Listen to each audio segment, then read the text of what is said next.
What happened to Stalin's secretary who fled abroad? Boris Bazhanov, in fact, had a dizzying career. In a short period of time, he rose from being a provincial Ukrainian boy to becoming Stalin's secretary. This happened thanks to a combination of circumstances.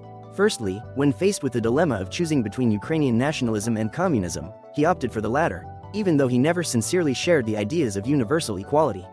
Second, upon arriving in Moscow, he managed to find a job in the organizational department of the party's Central Committee, and after a while, he became Stalin's secretary. Bazhanov held this position for 4 years, until Heinrich Yagoda, who was effectively in charge of the OGPU at the time, began to suspect the leader's personal secretary of changing his ideological views.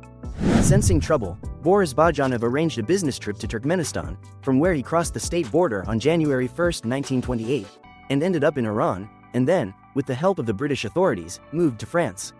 Abroad, Bazhanov became famous for regularly publishing seditious books about life in the USSR. The most famous of these was the book Memoirs of Stalin's former secretary. Boris Bazhanov lived to the age of 82, but he hardly spent that time as he had originally planned.